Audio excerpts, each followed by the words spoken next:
See, whether you like it or not, there are many, and I mean many possible plot lines introduced in the Naruto universe that never get the time to be fleshed out. Now, while some people will refer to these as missed opportunities or even go so far as to call them plot holes, I simply look at these curious moments that pop up all throughout Naruto as opportunities to theorize about what could have been. And what's truly crazy is that these moments are much more common than even you might believe. See, because while sure we could talk about the Akatsuki's rings and how much importance they put in them, and yet how they were never really fully explained, we can talk about the wall of eyes that Obito had behind him in his lair that shows that he plucked all of the Sharingans out of all of the victims of the Uchiha massacre, and we never really talked about it. And we could even talk about things like Sasuke somehow getting a Hawk summon that we never see him get. There are so many things in Naruto that could have been explained but weren't because of time constraints. And that's one of the biggest travesties in the Naruto universe. It is a universe as deep as it is long, filled with interesting and compelling characters that we all want to know more about. But because not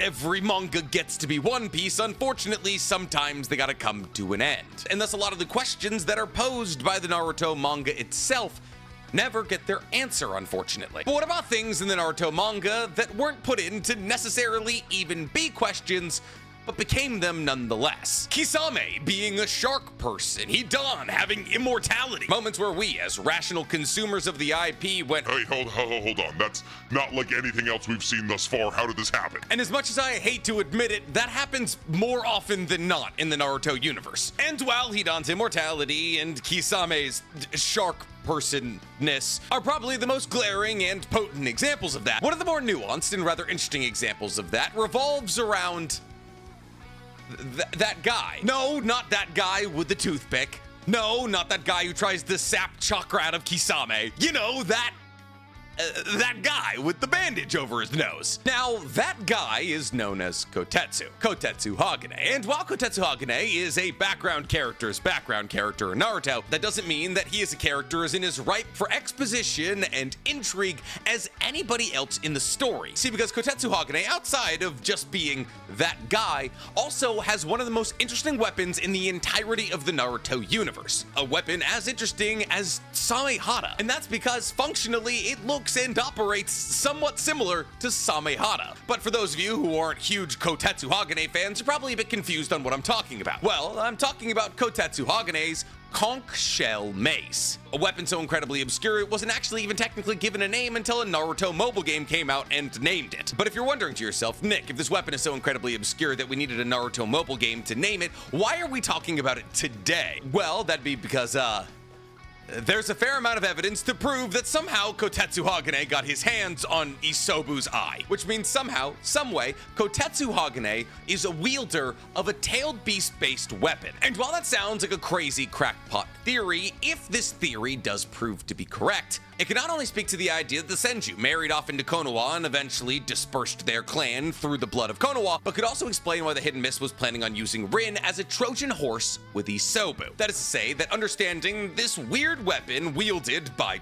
that guy from Konoha could help answer some of the biggest and most lingering questions in the Naruto community. And that's why these little weird moments that never get fleshed out by Kishimoto are so incredibly fun. Because with the right amount of knowledge, you can not only flesh out these moments, but also use them to help flesh out other unanswered questions. Which is why today, ladies and gentlemen, we're talking Naruto's strongest weapon explained. But before we get to explaining anything, guys, please, for me, like this video, subscribe to the page, and hit that noti bell. And if you guys love hearing me explain obscure things about anime, then you're gonna love my other channel, The Weeb Commander, where instead of talking about Naruto and Boruto, I talk all other anime and manga. And if you guys want to see me try to bring real-life challenges to the anime world, go ahead and follow the brand new project that I just created with Stephen He, Chris Barnett, and Danny Mata called Anime IRL. Or if you just want to hear me talk about anime and manga, go ahead and follow my anime podcast, Taku's Anonymous, where me and Danny Mata talk about everything that happened in anime and manga this week. It's available on YouTube, Spotify, and Apple Podcasts. So a lot of you are probably wondering, Nick, how on God's green earth did you come up with today's video? Well, the short answer is I didn't. I was emailed this theory, which was found on Reddit a couple of weeks ago, and this theory has actually been a minor talking point in the Naruto fandom for a pretty long time now, pretty much ever since the introduction of Kotetsu and his conch shell mace. And for good reason. Amongst all the weapons in Naruto, the conch shell mace is one of the most unique looking. See, while in the Naruto universe, we have Gumbai that are able to reflect all jutsu and turn them into wind release, the Bashusen, which is a giant fan that's able to release any kind of elemental release you want simply by swinging it. Samehada, a sentient shark sword that's able to consume the chakra of those you cut with it. The Executioner Blade, an almost 6-foot-long buster sword whose sole ability is the ability to heal itself after it's destroyed, which shouldn't happen to a sword that large in the first place. And while basically none of those weapons have anything even remotely close to an explanation as to how they came into existence, with the 7 Swords of the Mist being the most egregious offenders in that category, those weapons at least fell into categories. We know the 7 Swords of the Mist were created together, presumably by a swords craftsman in the Land of Mist. The Goombai, wielded by Madara and Tobito, was created from a sacred tree. The Basho-sen was one of the treasure tools of the Sage of Six Paths, and thus while the explanation for the creation of these weapons isn't as nearly fleshed out as we would like it to be, we do at the very least have a small grasp on how these weapons came to be. The same cannot be said for the conch shell mace. And while we could say that about a ton of weapons, unfortunately, or I guess fortunately for the conch shell mace, it looks a lot like something else. See, the conch shell mace, and I know there's some of you who are upset that I don't call it a conch. I'm sorry, that's just how we say it in New Hampshire. See, the conch shell mace, while it does kind of look like a conch shell, looks more like a sentient living being than a shell. And this problem is only greatly exasperated in the anime. See, because while in the manga, the conch shell mace only has one form, in the anime, it has 3. It is very clearly alive. It's able to shift into an aerial form that makes it a bird of sorts and allows it to fly through the air at high speeds, and it's able to turn itself into an almost cuttlefish-like shape to allow it to travel underground easier. For all intents and purposes, the conch shell mace seems to be one of the most augmentable and versatile weapons in the entirety of the Naruto universe. And yet, it's being wielded by Kotetsu Hagane. And not well. And thus, with that and that alone, you're gonna get intrigue. But when you take into consideration that the conch shell mace also looks like it's a part of Isobu, you're also gonna start to raise some eyebrows. But what do I mean by that? Well, Isobu, or as some of you know him, the Three Tails, is the snapping turtle tailed beast. The tailed beast who ended up inside of Rin and Yagura. Now, Isobu, outside of being one of the more historically mild-mannered tailed beasts, also has a rather interesting character design. And I'm not talking about the fact that it's a giant snapping turtle. No. Isobu, rather interestingly, always has his right eye closed, and we're never technically given an explanation as to why this is. However, in the Three Tails appearance arc, which is filler, Gurren, the lady who's able to generate and create crystals, hypothesizes that Isobu keeps one of his eyes closed because his eyes are the only soft part of his body, and thus Isobu only keeps as many eyes open as he needs to see. And that's a pretty good explanation. Usually, if filler answers a question that the manga doesn't give us an answer to, we move forward with that explanation. However, unfortunately, the existence of the conch shell mace makes me not want to believe that answer. See, because if you look at the conch shell mace and you look at Isobu's open eye, you can't help but notice they are eerily similar. See, Isobu has yellow irises and a black pupil, and around his yellow and black eyes are red, meaty areas. The word is scleria. His scleria is red. For frame of reference, my pupil is black, my iris is green, my scleria is white. Yeah, you're just now noticing these piercing green eyes of mine? It's not a flex, it's just the rarest eye color. Not a big deal. But what's so interesting about Isobu's open eye looking like that is that's exactly what the conch shell mace looks like. It has a black pupil, yellow iris, and red scleria of sorts. And thus one of the most logical questions to raise when looking at this mace is it Isobu's right eye? This question becomes even more pressing when you consider the fact that everything around the eye section of the conch shell mace is not only incredibly spiky, like Isobu, but also the same color as Isobu's shell. And thus from a colorway perspective, it seems as though this mace and Isobu are connected somehow. But how exactly? And do we have more evidence than just, oh, they look alike? Well, the internet would tell you yes, and their answer would be strictly based off the fact that Kotetsu, a chunin of Konoha, has the conch shell mace. See, unfortunately, like I always say, the more you know about Naruto, the more questions begin to rise. And the Hidden Mist trying to use Rin as a Trojan horse for Isobu to send her back to Konoha so that Isobu can rage out in the middle of Konoha doesn't make sense the more you know about Naruto. But why, you ask yourself, Nick? Konoha struggled pretty mightily with tailed beasts being released in the center of their village before, and therefore the idea of having Isobu do it instead of Kurama isn't all that crazy, right? And you're right. Fundamentally, the idea of the Hidden Mist to send Rin, an unstable Jinchuriki, back to Konoha, and then eventually have Isobu rage out of her and take out the majority of Konoha so they can sweep in and finish the job, is a good idea if you use pretty much any other tailed beast outside of Isobu, because Isobu is historically the most mild-mannered out of all of the tailed beasts. What do I mean by this? Well, obviously, the tailed beasts all have their individual personalities, and as we know, Shukaku and Kurama are probably the most aggressive out of all of the tailed beasts, which is why when either Shukaku or Kurama got the opportunity to rage in the center of a ninja village, they took up that opportunity with a big old smile. But just because Shukaku and Kurama were known for rampaging in villages doesn't mean that all tailed beasts would do that. In fact, most tailed beasts just want to be left alone, but when they are around humans, they'd rather live collaboratively than against them. And there's really no tailed beast this applies to more than Isobu. See, we learned from Boruto rather recently when Naruto called a reconvening of all the tailed beasts inside of himself as a kind of convention center for tailed beasts, that Isobu was one of the 5 tailed beasts that beckoned the call, which showed that Isobu was still incredibly partial to Naruto and wanted to live collaboratively with humans. And the same could be said for Kurama, Goku, Saiken, and Gyuki, who all also showed up to Naruto's calling. And thus this speaks to the personality of these 5-tailed beasts. And while Kurama probably wouldn't have showed up if he wasn't actually tied to Naruto, Gyuki, through his relationship with Killer Bee, has come to love humans. Son Goku, as the king of sage apes, is about as close to human as any of the tailed beasts. And Saiken and Isobu, the 2-tailed beasts that were given to the land of water, are known for being incredibly mild-mannered and loving humans. And thus the idea of sending any of the tailed beasts from the land of water into Konoha and having them rage out and kill the entirety of Konoha just doesn't make all that much sense, because the tailed beasts don't necessarily have any allegiances. It's not like Isobu would fight for the land of water. See, because while Isobu did eventually enter a perfect Jinchuriki union with Yagura after being the tailed beast of Rin, he didn't do so because he wanted to support the land of water. He did so because he likes humans. However, more often than not, he'd rather be left alone, which is why after Yagura's death, Isobu just went to go live in a lake. And while Isobu did battle back against the Akatsuki who were trying to drag him into the ghetto statue, that makes a fair amount of sense. Why wouldn't he fight back? And thus using Isobu as the Trojan horse tailed beast kind of begs the question, would Isobu even do anything if he was released in the center of Konoha? And honestly, I feel like the answer is no. He's not nearly as hot-blooded as Shukaku, Gyuki, or Kurama. Shh. Can you hear Neutron?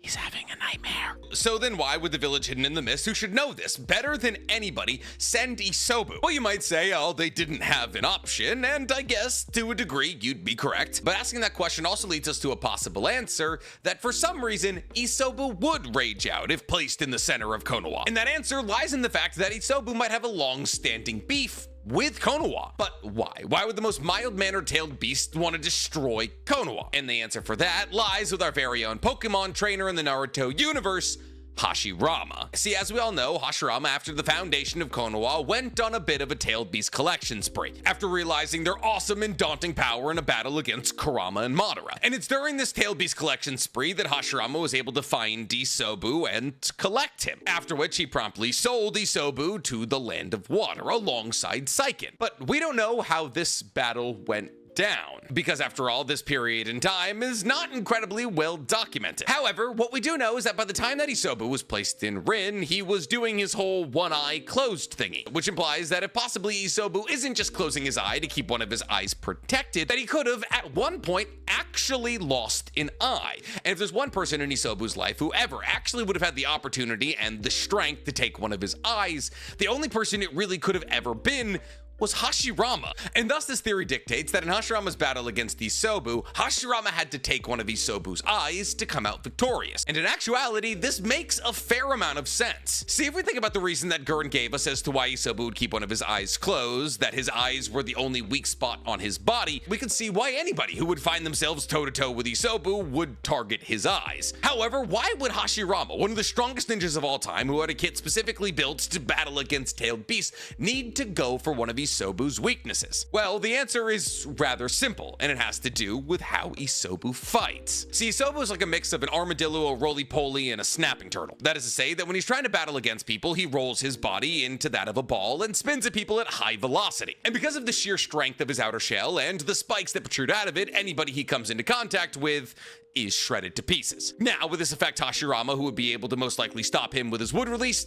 no. And thus a lot of you are pretty rationally thinking right now that Hashirama will be able to stop Isobu, grab him with his wood release, drain his chakra, and drag him back to Konoha. And by and large, you'd be correct. Except for the fact that Isobu has a second set of abilities, one that has nothing to do with his spikes or his rolling. See, Isobu is able to create coral, with an ability that Isobu and his Jinchuriki are able to use called Coral Palm, a technique that allows for Isobu and his Jinchuriki to turn anything that they're touching into coral. See, basically all Isobu or Yagura have to do if they're up against somebody in combat is come into contact with them through the medium of a blow or just physical contact and plant coral on that person. The coral then quickly grows and solidifies on that person, restricting their movements. And this coral, unless destroyed, grows exponentially until eventually it covers the person's entire body. Now, this ability doesn't only need to be applied to people, it can also be applied to surfaces. And thus this ability would work incredibly against the wood release of Hashirama. See, if Hashirama were to hypothetically grab Isobu with his wood release, Hashirama's wood release, by coming into contact with Isobu, could inherently be seeded with the coral from Coral Palm. And since the maneuverability of Hashirama's wood release is so vital to its power, this could effectively nullify Hashirama's wood release and its effectiveness against tailed beasts. On top of this, in the anime, it's shown to us that Isobu has the ability to open a space-time ninjutsu portal to a dimension that allows him to erase his presence, which means that not only would Isobu be hard to hold down for Hashirama, but he'd also be easy to lose. And thus Hashirama would have to approach a battle against Isobu very differently from how he would approach a battle against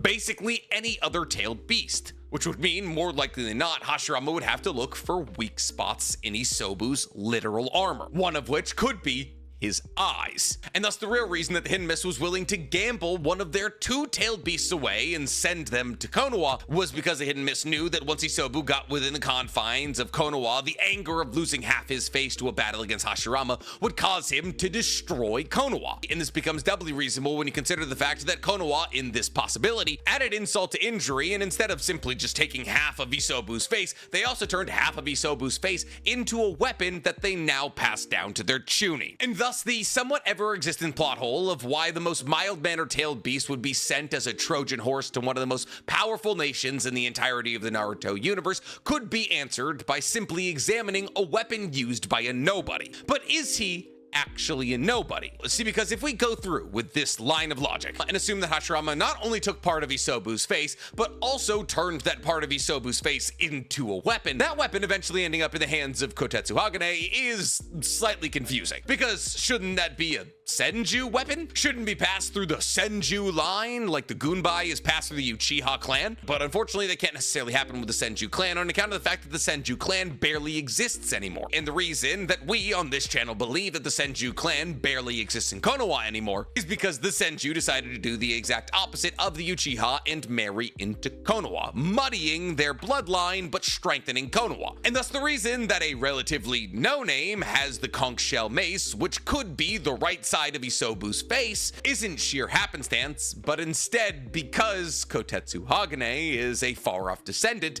of the Senju clan. And this actually makes an okay amount of sense. See, everything, and I mean everything about the conch shell mace seems to point in the direction that it is at least sentient, as not only is Kotetsu able to control it remotely with hand signs from a distance, something that we haven't seen out of any weapon in Naruto that's not sentient, but also based off the fact that it has the ability to change shapes, which the only other weapon in the entirety of the Naruto universe that has the ability to change its shape outside of the split swords, but that's using chakra, is Samehada, which is a sentient living sword. But if this is a sentient living sword, that means that it probably came from something sentient and living, and probably something created out of nature energy, and thus really the most logical conclusion to come to here is the fact that the conch shell mace came from a tailed beast. But if the most accurate comparison to the conch shell mace is Samehada, then that poses the question, how is Kotetsu able to wield it? Because if we know one thing about Samehada, it's incredibly chakra depletive to use. In fact, any high-level weapon in the Naruto universe is incredibly chakra depletive to use. So how is this remote controllable, sentient, three-formed weapon wielded by